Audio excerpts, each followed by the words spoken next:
that you get. All right? So now let's go to the energy method. Energy methods are the most important when you want to solve a complicated problem.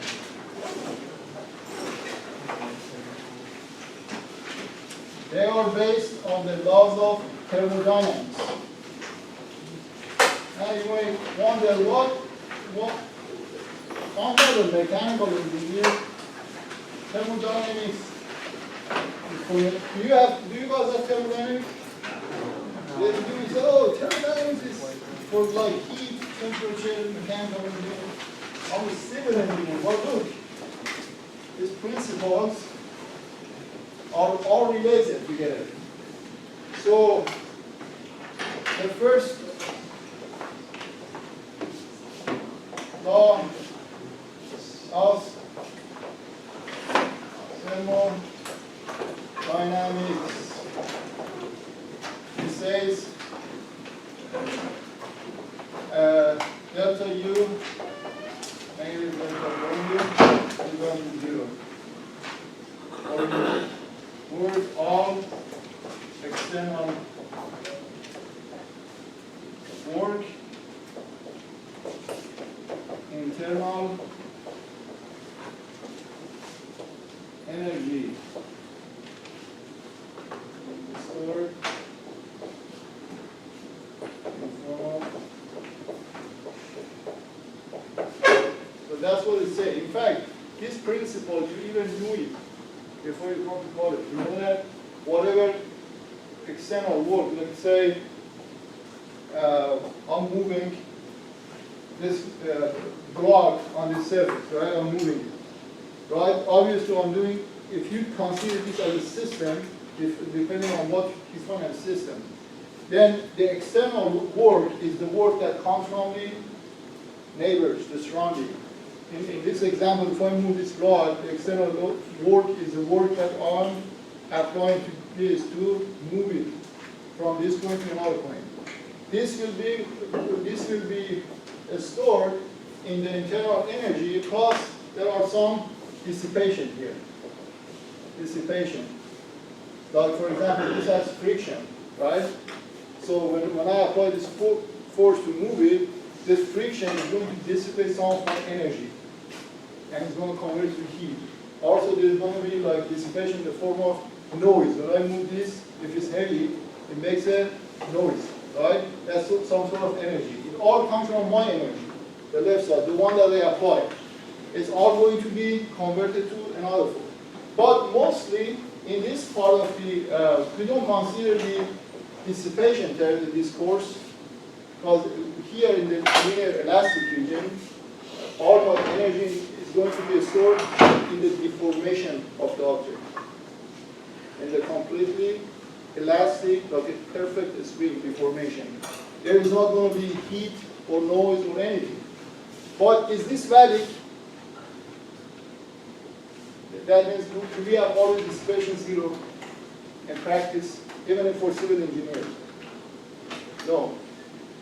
Consider this plot. This is the column. Let's say you have a column like that, right? And then you apply force here, P, right? So when you apply force P here, this is going to go down and compress like that, right? Delta. When delta is small, what happens? The work that I'm applying on this guy to compress it is going to be converted to the strain energy or a strain field energy. What is it? If you consider this as a lot of small springs connected together, the work that I'm applying, the external work, is going to compress all the little springs. Those little springs are the internal energy that we are going to find it today, right? Now, in practice, if I continue loading more and more load, what happens? Then you have some sort of plastic deformation. And if you do it quickly, if you touch this specimen, it's hot, right? It gets hot. And then at some point, you may hear something, a noise, especially when you have tension, right? When it breaks, you hear something. These are all sorts of energy, dissipation, heat, noise, everything, plastic deformation. When you apply too much load, you're going to change the crystal structure. So they're not perfect like a spring. You're going to have to change some permanent deformation in the crystal structure, right? So what happens here, because so far we have done everything linear elastic, that means up to this region, not to this region of like deformation and heat. This is delta big. Just a linear elastic part. That means I always can neglect the dissipation term, and I always can say the external force, the external work is equal to internal energy. In your book, it writes this principle as U is either work or energy. The unit of that, what's the unit of work? Joule. Joules. Watt is joules per second. It's like power consumption, right? They're very close. But that's the reason it's just use U for energy and work. But they're principally, based on principle, there are different concepts, right? Because they have the same unit, they both use unit, the symbol U. So you call U, E, means external work, must be equal to UI, internal energy. Now this guy is energy, this one is work. Right? Now let's go and consider this term.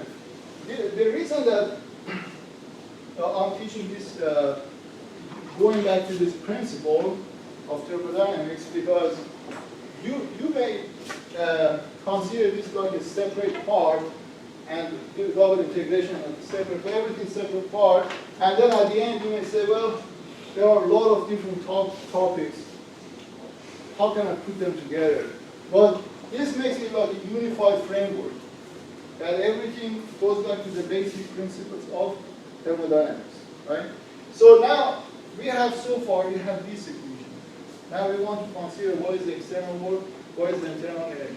Now I'll give you an example. Let's say you have a block on a surface, and you apply force. Let's say put the force like here, okay? And you move this from this point, let's say end to end, from this point to here, let's say you move it delta, the distance delta. So what's the definition of work, external work? You remember work was force times the distance you move the object. The way you say that, you say, well, the work is proportional to the F. The more force you put, the more work you have. So you can say work W is equal to proportional to force. The work is also proportional to the amount you move it. If I move it by 1 meter, if I move it 2 meters, I do twice work, right? Distance. Then you can convert that to say work is equal to F times force times distance.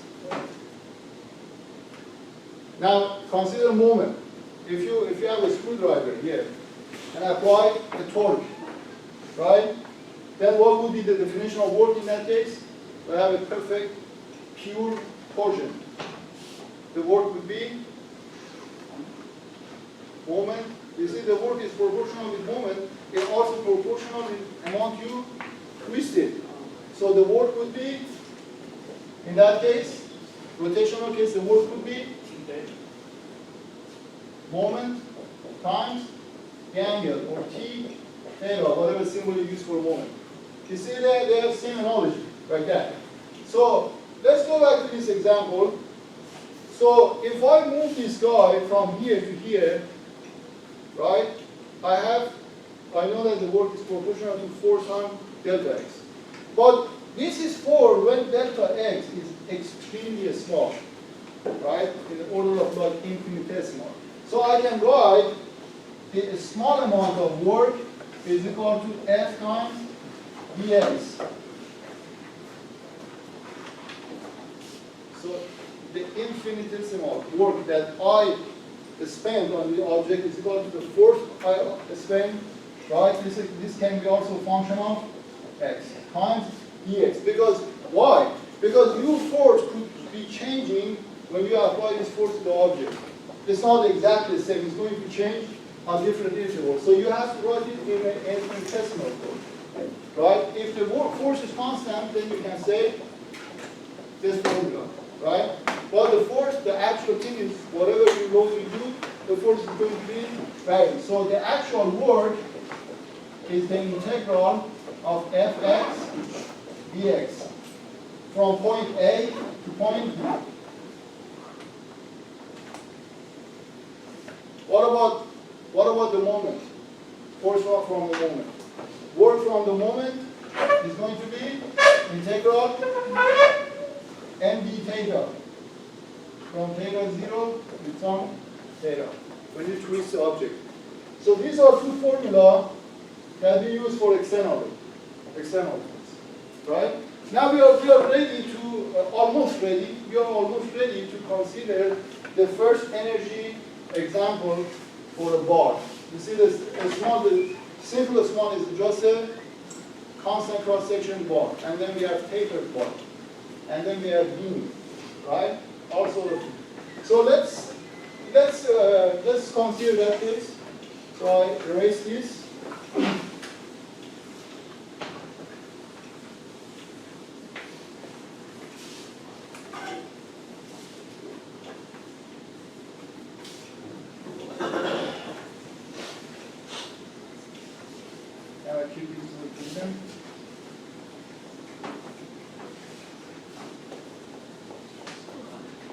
So let's say I have given before we do this guy, let's do this guy first. The simplest possible thing, just as simple as spring. The spring constant K, and then you apply force F, right? And this force, when you apply it, if you divide that force versus deformation, it's going to, let's say, make it like a linear from 0 to some delta, and when it gets delta, the force becomes P. Right? So this is the amount. So the objective is you want to move this force from this point to some other point. Let's say here. Right? So you start applying some force and move it from this point to this point. Let's say this A, this B. 2 points. Right? So the thing here is you can have a very different kind of loading. You can have a linear, right?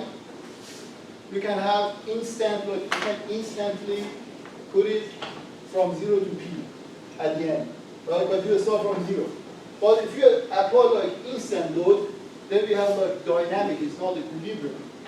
And then you see the dissipation term, the heat. Then you have heat, significant heat. So the equation is not well valued. So the way we actually load it, we start from 0 and increase the force F such that we go to a final value P.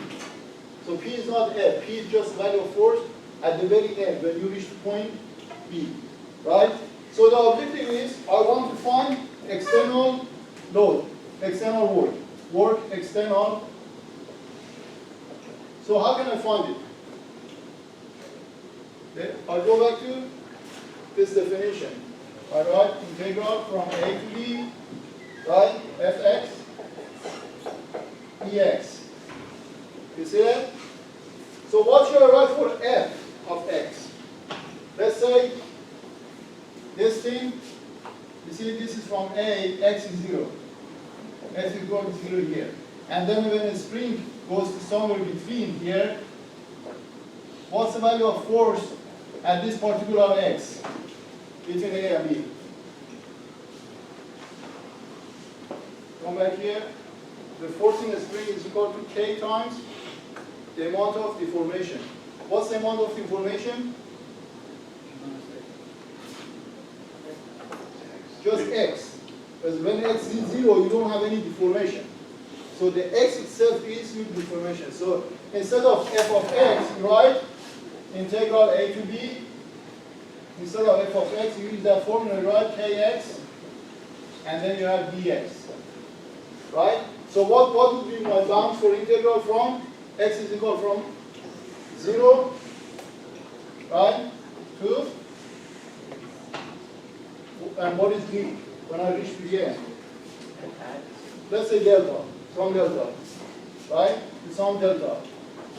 Then you get, take k out, you get k integral 0 to delta x dx, and that would be k times x squared from 0 to delta. Then you get k delta squared over 2 is your external work.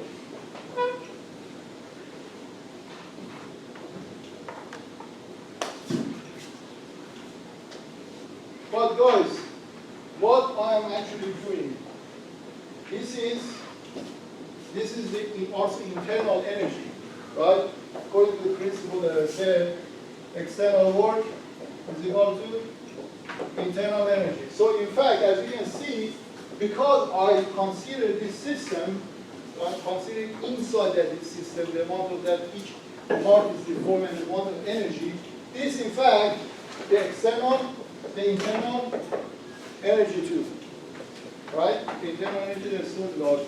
Now let's go back to the work that I'm doing from the external point of view. Let's say this black box, right? Black box, right? And this black box, you apply a force and you move it from 0 to some delta, according to this quadrilinear loading, from 0 to delta, right? You don't have like loading like that, it's perfectly linear. So what's the external force? External load here, external, sorry, work, W external, is equal to integral f dx from a to b, right? And what is that? If you look at this curve, integral f, this is dx, right? From 0 to delta, from a to b. What is that?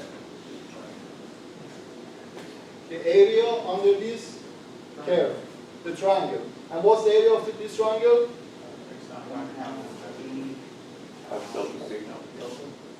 Half of p times delta. Is the area, but we know that the integral is the area of the curve. The curve is triangle, so the area is half of p times delta. So you have it. If you don't believe that, you will say, okay, I want the function for that. F of x will be p over delta times x. Right? When x is 0, what do we have? 0. When x is delta, what do you get? P. So this is the function of fx. Plug it here, so you get integral p over delta x times dx from x0 to delta. Right? So if you take that integral, take this p over delta out, then you get p over delta times x squared over 2 from 0 to delta. Then you get p over delta, delta 2 over 2, then it's become half of p times delta. The same thing. Right? So according to this principle, this was the internal energy stored in the spring. Right? It should be equal to external load. So 1 over 2 p times delta, this is external work. Because I consider it as a black box. I said I take my force from 0 to p at the amount of delta. I don't care what is inside. Right? This guy, I consider the inside. I said it's a spring, and I put it in integral, and I take integration, and then therefore this internal energy. Internal energy equal to external work. So external work, half of p times delta is equal to internal energy. Okay? Delta 2 over 2. This cancel out with this. Cancel out with this. P is equal to k delta, which is what we expect. So if I want to experimentally investigate if that formula is right, external work is equal to internal stored energy, it is right. When I check it like that, it is right. But what we need to notice here, this formula, because later on we use something called Castigliano's theorem. And for Castigliano's theorem, you only need internal energy. So the internal energy is very important, the formula, right? And then you will see how great this can simplify you life by using the formula for internal energy. So let me write this formula here, the internal energy of a string Ui is equal to K delta 2 over 2. Right? Internal energy of the string. Also, because Castigliano's theorem, later on we'll show that, you need to take derivative of internal energy with respect to force. We usually like to write this internal energy formula in the term of the actual force in the component, because it's beam or bar or spring, whatever you have. So if I do that, how can I write in the term of force?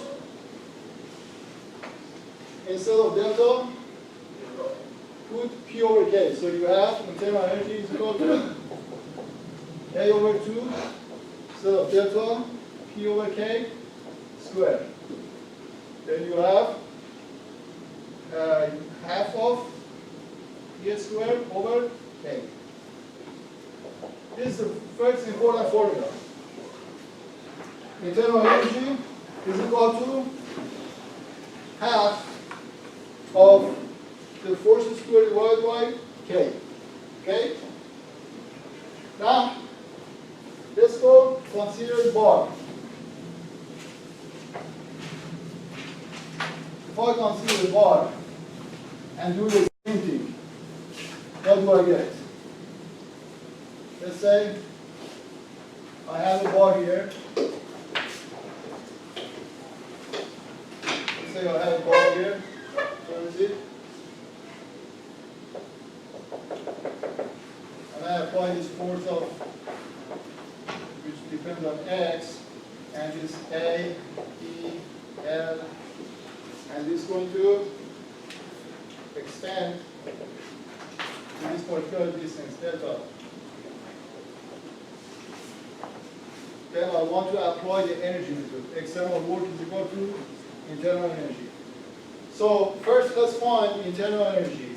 Ui is equal to, when I apply this force from 0 to some distance L, then I'm integrating the value of force inside this bar times Ex from 0 to delta. And what's the value of force in a bar? You may use this formula, right? Right here. How did I get this formula? How did I get this formula? You rearrange the other formula. And you use the normal stress is equal to the modulus of elasticity. That's right. That's right. Guys, if you, if you really don't know where this formula is coming from, you are in a very big trouble. You got to go back and review mechanics of material, because this class time is limited. I cannot go to high school math and then calculus 1. I can't do that, unfortunately. I wish I could, but I can't. We have to limit it by hand. Also, this is like basic in our field, civil engineering. This is like 1 plus 1 is equal to 2. It is the most basic thing. So this comes from just a normal stress formula, which is here. So instead of the internal load, we can say AE over L, right, times the amount of deformation. How much is deformed, like the previous example? X. Right, if you apply, this is not final, this is a final value. Delta is final value, but anything between here and here is just X. X is from 0 to delta. You see that? From 0 to delta. 0 is not deformed, delta is final deformation. So X is something between that. So the internal load is that times dx. Integral from 0 to delta. This is the internal energy of a bar. So let's take the integration. You get 8e, take 8e over L out, then you get x squared over 2 from 0 delta, then you get 8e over L delta squared over 2. That's your internal energy for a bar. But guys, as I said before, Castiglione theorem wants you to write the internal energy as a form of the force, not deformation. Right? How can I rewrite this as a form of force? This is just delta. I want to replace delta with the force, the final force that I have. Let's say the final force, you start from 0 and go to P. Right? So at the end you have what? You have P times, use that formula, AE over L times delta. AE over L times delta is equal to P. So delta is equal to PM over AE. Put it here. So internal energy becomes AE over L times 1 over 2 times delta squared. P over L AE squared. So you get this cancel out with this, and this, then you get P squared L over 2 AE. You get this nice formula. This you also have an AE here and an L here, right? So P squared L over AE times 2. So let's write it here. Internal energy for a bar is equal to P squared over, what was it, P squared L over 2AE. There you go. So, I wish I could say, I could go over the Castiglione theorem today, but this theorem just makes your life. So far, you see, we went over the Heaviside function to convert 10 pages to 1 page. Now, the energy method will even simplify your life even further. It converts the 1 page to just 1 line. That is just a miracle.